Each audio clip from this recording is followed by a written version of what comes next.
দুপক্ষের মধ্যে কন্ট্রাক্টজনিত কাজের টাকা পয়সা নিয়ে কিছু সমস্যা চলছিল। ৬ থেকে ৭ মাস আগেও এদের মধ্যে একটা ছোট্ট ঝামেলা হয়েছিল। সেই ফলস্বরূপ গতকালকের এই গুলি চালানোর ঘটনায় ২৪ ঘন্টার মধ্যে দুই অভিযুক্তকে গ্রেপ্তারের পর সাংবাদিকদের মুখোমুখি হয়ে প্রতিক্রিয়া দিলেন কৃষ্ণনগর পুলিশ জেলার ডিএসপি শিল্পী পাল। উল্লেখ্য, গতকাল সকালে কৃষ্ণনগর কোতোয়ালি থানার অন্তর্গত গুয়ারি বাজারের এক মাছ ব্যবসায়ীকে লক্ষ্য করে ৪ রাউন্ড গুলি চালায় ওই এলাকার ৩ অভিযুক্ত। ঘটনা ২৪ ঘন্টার মধ্যেই দুই অভিযুক্তকে চিহ্নিত করে সৈকত হালদার ওরফে ডাকু এবং কুনাল হালদার নামে দুই অভিযুক্তকে গ্রেপ্তার করে পুলিশ। আজ তাদের কৃষ্ণনগর জেলা ও দায়রা আদালতে তোলা হয়। এই ঘটনা প্রসঙ্গে ডিএসপি বলেন, আমরা ইতিমধ্যে তদন্ত শুরু করেছি। এখনও একজন অভিযুক্ত অধরা রয়েছে। আমরা তাকে গ্রেপ্তারের উদ্দেশ্যে তদন্ত চালিয়ে যাচ্ছি। আমরা আশা করছি আগামী ২৪ ঘন্টার মধ্যে বেআইনি ওই আগ্নেয়াস্ত্রটি উদ্ধার করতে পারব। তবে এই অস্ত্র কিভাবে কোথা থেকে এলো তা এখনও বলা সম্ভব হচ্ছে না। আমরা স্পেশালভাবে তদন্ত চালাচ্ছি। আরেকবার জানাই, কৃষ্ণনগরে গুলি চালানোর ঘটনায় গ্রেপ্তার দুই। জানা যায়, দুই পক্ষের মধ্যে কন্ট্রাক্টজনিত কাজের টাকা পয়সা নিয়ে কিছু সমস্যা চলছিল। ৬ থেকে ৭ মাস আগেও এদের মধ্যে একটা ছোট্ট ঝামেলা চলছিল। সেই ফলস্বরূপ গতকালকের এই গুলি চালানোর ঘটনা ঘটে। গুলি চালানোর ঘটনায় ২৪ ঘন্টার মধ্যে দুই অভিযুক্তকে গ্রেপ্তারের পর সাংবাদিকদের মুখোমুখি হয়ে প্রতিক্রিয়া দিলেন কৃষ্ণনগর পুলিশ জেলার ডিএসপি শিল্পী পাল।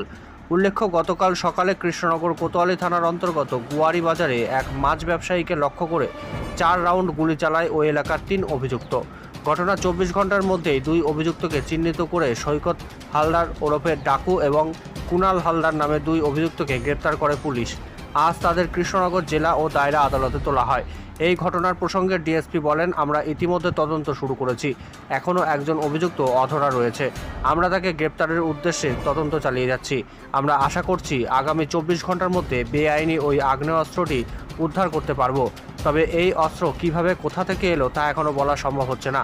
আমরা স্পেশালভাবে তদন্ত চালিয়ে যাচ্ছি। ১৯ তারিখ ভোরবেলায় আমাদের গোয়ারি বাজারে একটি ইনসিডেন্ট হয়, যেটা আপনারা দেখেছেন যে ওখানে একটি যেখানে দুজন দেখা যাচ্ছে যে একজনকে মারছেন এবং হাতে আর্মস রয়েছে। তো সেটাতে আমরা গতকাল উইদিন 7 to 8 আওয়ার্স আমরা দুজনকে অ্যারেস্ট করেছি। তাদের মধ্যে একজন হচ্ছেন সৈকত হালদার এবং একজন হচ্ছেন কুনাল হালদার। সৈকত হালদার, যার ডাকনাম হচ্ছে ডাকু, এবং কুনাল হালদারের নাম হচ্ছে টুবাই। তো যেটা আমরা প্রাইমা ফেসি প্রিলিমিনারি এনকোয়ারি থেকে যেটা আমরা দেখতে পাচ্ছি, ওদের একটা প্রিভিয়াস একটা রাইভেলরি ছিল। একটা কন্ট্রাক্টরের বিজনেস নিয়ে ওদের একটা টাকা পয়সা নিয়ে একটা ঝামেলা এর আগে থেকে চলছিল। তো সেটা নিয়ে একটা ৭-৮ মাস আগে ওদের মধ্যে ঝামেলাও হয়, এবং সেই পার্সোনাল রাইভেলরি থেকেই এই ইনসিডেন্টটা ওরা ঘটায়। এবং গতকালের ঘটনাটা সেটারই একটা রেজাল্ট। এখনো পর্যন্ত কি আর্মস উদ্ধার হয়েছে? আমাদের সিক্রেট ইনফরমেশন আছে, মোটামুটি আমরা আর ২-৩ দিনের মধ্যে আর্মস রিকভারি হয়তো করে ফেলতে পারবো। আমরা আশাবাদী আছি। আর যেটা আমাদের ইনফরমেশন আছে আমরা পেয়ে যাব। মানে প্রকাশ্যে এইভাবে গুলি চলছে আর্মস দিয়ে, তার কোথাও কি আইন শৃঙ্খলার কোনো প্রবলেম হচ্ছে? না, আমাদের দিক থেকে, পুলিশের দিক থেকে আমরা সর্বদা সতর্ক রয়েছি, এবং আমরা এই জিনিসগুলোকে জিরো টলারেন্সের ক্যাটাগরিতে রেখেছি। আমরা কখনোই এই জিনিসগুলোকে টলারেন্স করব না, এবং ভবিষ্যতেও আমরা চাইবো যে এই ধরনের জিনিসগুলো আর না হয়। এই ইল্লিগাল আর্মসগুলো আসছে কোথা থেকে? ইলিগাল আর্মসগুলো আসছে কোথা থেকে সেটা আমরা তদন্ত সাপেক্ষ ব্যাপার। এগুলো আমরা এখন সেভাবে বলতে পারছি না। তবে এইটা যাতে না হয় সেটার জন্য আমরা জরুরি পদক্ষেপ নিচ্ছি। সাগর হালদার আরেকজন অ্যাকিউজড, পরিবারের দাবি সে এখনো গ্রেপ্তার হয়নি, তাকে গ্রেপ্তার করার দাবি জানাচ্ছে, এবং তারা কিন্তু এখন নিরাপত্তাহীনতায় ভুগছে। তাদের অভিযোগ যেটা ছাড়া পেয়ে আসতে পারে, প্রভাবশালী যেহেতু, আবার তাদের উপর আক্রমণ হতে পারে। পুলিশ কি তাদের নিরাপত্তার ব্যবস্থা করবে বা সাগর হালদারকে গ্রেপ্তার করবে? ইনভেস্টিগেশন আমরা শুরু করেছি। ইনভেস্টিগেশনে আমরা যদি তার প্রত্যক্ষ সাপোর্ট পেয়ে থাকি, তাহলে অবশ্যই যে দোষী আছে তাদেরকে আমরা অ্যারেস্ট করব এবং যথাযথ পদক্ষেপ নেব।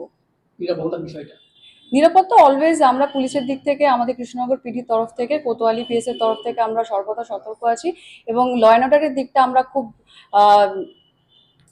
প্রায়োরিটির দিক থেকে আমরা ওটাকে দেখছি, এবং আমরা সেটাকে ভবিষ্যতেও চেষ্টা করব যাতে ল অ্যান্ড অর্ডার সিচুয়েশনটা ঠিকঠাক থাকে।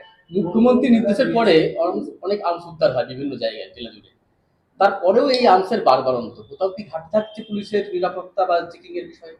না, আমাদের সবসময় স্পেশাল ড্রাইভ চলছে। আমরা প্রত্যেকবারই সতর্কভাবে আমাদের নাকা চেকিংও প্রত্যেক দিনই আমরা বিভিন্ন সেনসিটিভ পয়েন্টগুলোতে রাখি এবং আমাদের রিকভারিও আছে, আমরা আর্মস রিকভারিও করছি। এরকম নয় যে আর্মস রিকভারি হচ্ছে না, আমরা আর্মস রিকভারিও করছি। তাহলে কি কোথাও কি ফাঁক ফোকর থাকছে যেগুলোকে সেই ফাঁক ফোকর দিয়ে এগুলো বেরিয়ে আসছে? না, সেটা আমরা এখন সেগুলো পুরোপুরি তদন্ত সাপেক্ষ ব্যাপার। যদি সেরকম হয়ে থাকে আমরা অবশ্যই পদক্ষেপ নেব।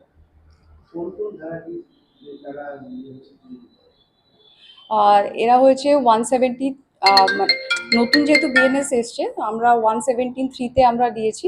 এছাড়াও আমরা চেষ্টা করছি যে এটাকে আমরা যদি কোনো অর্গানাইজড ক্রাইমের ক্যাটাগরিতে রাখতে পারি, সেটাও আমরা চেষ্টা করছি। এদের কোনো প্রিভিয়াস হিস্ট্রি ক্রাইমের? প্রিভিয়াস হিস্ট্রি বলতে যে ডাকু হালদার, মানে যিনি সৈকত হালদার, ওনার এর আগে একটি কেস রয়েছে, এইটুকু আমাদের তদন্তে ধরা পড়েছে। এছাড়া কুনাল হালদারের প্রিভিয়াস কোনো আমরা কেস পাইনি।